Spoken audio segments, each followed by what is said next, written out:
तो रजत सेठी हमारे साथ हैं, पॉलिटिकल कमेंटेटर। रजत जी, एग्जिट पोल्स पे कोई आपको हैरानी हुई जो वो आपने देखे? ज्यादातर exit poll Bharatiya Janata party को बहुमत दे रहे हैं, एक आध को छोड़ करके।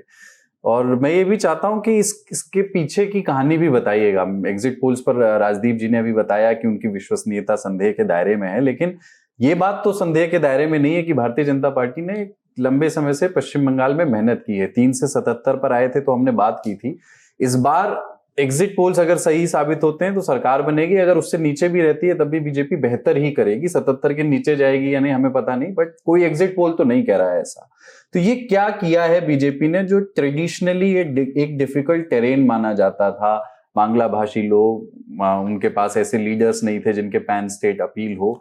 राष्ट्रीय स्वयंसेवक संघ 1 साल से वहां किस तरह के कार्यकलाप चला रहा है? बीजेपी के पदाधिकारी पिछले कुछ महीनों से बैठ करके क्या क्या काम कर रहे हैं, थोड़ा सा उसको भी बताइए।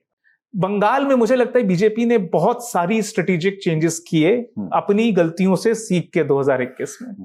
पहली चीज जो करी, ये जो बाहरी का लेबल लगा था, इसको इन्होंने धोने की कोशिश करी। इन्होंने ऐसे ऐसे लीडर्स को आगे किया जो कि कार्यकर्ता वाले ही नेता हो, जो कैलाश विजयवर्गीय टाइप का जो मॉडल था, जो बाकी प्रदेशों से लाके वोकली मीडिया के सामने रोज बैठ के जो वो इंटरव्यू देते थे और प्रेस कॉन्फ्रेंस करते थे, उसमें लोगों को लगता था कि नहीं, ये बाहरी लोग आके पॉलिटिकल स्पेस को ऑक्यूपाई करने की कोशिश कर रहे हैं। मुझे लगता है इस बार अमित शाह जी ने एक डिक्टेट दिया था पार्टी को कि जो या तो आप बंगाली नेताओं को लेकर आए तो उनको सामने रखें, किसी भी सूरत में आप गैर बंगाली भाषियों को सामने मत रखें। और जो सुलह हुई, बहुत सारे फैक्शन थे, राहुल सिन्हा अलग थे पार्टी में, और भी बड़े बड़े नेता सब अलग अलग दिशाओं में घूम रहे थे। सबको एक लेवल पे लाना, एक लार्जर कॉज के लिए लाना, ये एक बहुत मूलभूत बदलाव किया बीजेपी ने और सबको एक संगठित यूनिट में लेकर आया। फिर तीसरी चीज जो करी वो थी ट्राइबल्स के प्रति काम। ट्राइबल्स के लिए जितना भी आरएसएस के अलग अलग बॉडीज थी, उन सबने जिस तरह से काम किया शांति से, चुपचाप, ये बहुत बड़ा विषय था। फिर इंटेलिजेंसिया में जिस तरह के थिंक टैंक्स वहां पे सक्रिय हुए, जिस तरह से वहां पे आउटरीच करने की, जो संभ्रांत लोग हैं, पढ़े लिखे समाज के हैं, लॉयर्स, डॉक्टर्स, इन सब लोगों को आउटरीच करने का प्रयास बड़ा ढंग से किया गया। और आखिरी में जो सबसे भारी गलती ये थी, फीसी जा रही हैं, फीसी को और दीदी और ये सब चीजें, इस बार पर्सनल अटैक एक नहीं होने दिया। ममता दीदी का सबसे बड़ा आर्सेनल उनका यही रहता है कि कोई मुझ पे अटैक करे तो मैं विक्टिम बनूं, और मैं विक्टिम की भाषा इतने अच्छा बोलती हैं दीदी कि उन पे कोई नहीं जीत सकता। तो दीदी ने ये इंश्योर किया कि दीदी ने नहीं, बीजेपी ने ये इंश्योर किया कि दीदी के ऊपर व्यक्तिगत कोई भी टिप्पणी करने से पार्टी के किसी भी नेता को रोका। और लगातार जो इनके तबके के जो नेता हैं जिनके ऊपर एंटी इनकम्बेंसी है, सारा फोकस वहीं रखा। तो ये सब चीजें हुई। एसआईआर से मुझे नहीं लगता एसआईआर से बीजेपी को फायदा हुआ है, टीएमसी को नुकसान हुआ है। मैं डेटा के उस पर भी बोल सकता हूं, लेकिन माहौल ऐसा बना कि टीएमसी को डर लगने लगा कि भाई क्या ही हो जाएगा। तो कई बार क्या होता है, कंसोलिडेशन हो गया नहीं वो हुआ। मैं इसीलिए मैं बोल रहा हूं, एसआईआर का अगर वोटिंग में अगर आप देखें बीजेपी को फायदा हुआ, मैं नहीं मानता।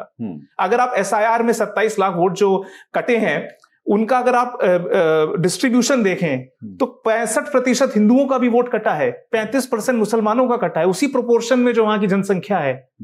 सेंसस तो 21-11 में हुआ था ना, उसके बाद तो सेंसस नहीं हुआ, मुसलमानों की जनसंख्या भी बढ़ी है। तो 65-35 में हुआ। तो अब ये बोलिए कि मटुआ के वोटर कट गए, वो तो भाजपा के ही वोटर थे। तो इसलिए मैं इस कंक्लूजन पे बिल्कुल नहीं मानता हूं। ये हवा जरूर बनाया गया, पंचिंग बैग बन गया इसमें एसआईआर, लेकिन कुल जो जमीन खिसक रही थी धीरे धीरे इंच दर इंच दीदी की, वो कई बार जब सत्ता में आप बैठते हैं ना तो आपको दिखता नहीं है। जो राइटिंग ऑन द वॉल होती है, कई बार आप उसको इग्नोर करने पे आ जाते हैं, और आप इग्नोर करते जाएंगे, धीरे धीरे एक समय आता है जब जनता त्रस्त हो जाती है। मुझे ये लगता है सेकंड फेज की जो सीट्स थी रजत, 152 सीट्स जो थी पिछले इलेक्शंस 2021 वाले में आप निकालेंगे तो जो उसमें स्ट्राइक रेट था बीजेपी का वो बहुत खराब था। फेज 1 का बहुत अच्छा था। फेज 2 के चुनाव को देखते हुए हम बहुत सारे अभी पंकज जी भी यहाँ थे, वो कह रहे थे कि फेज 1 से बीजेपी को उम्मीद जगी कि हम इस इलेक्शन में हैं, लड़ाई में हैं, बट फेज 2 के बाद वो उम्मीद थोड़ी सी मंधली पड़ी है। आपका असेसमेंट क्या है? क्योंकि वो डेमोग्राफी के लिहाज से भी बीजेपी के लिए चैलेंजिंग फेज तो रहा। नहीं, अगर आप प्रेसिडेंसी के क्षेत्र को विशेष रूप से देखिए, मेरे लिए चुनाव निर्धारित होगा प्रेसिडेंसी की सीटों से। कलकत्ता की, ग्रेटर कलकत्ता की, हुगली की, इन सब जगहों की, हावड़ा की, इन सब सीटों से ही निर्धारित होगा, क्योंकि जो सेंटर ऑफ ग्रेविटी है, जो केंद्र है, वो राजनीति का केंद्र तो यही है। और यहीं से जो इंटेलिजेंसिया है जो माहौल बनाता है वो माहौल बनता है प्रदेश का।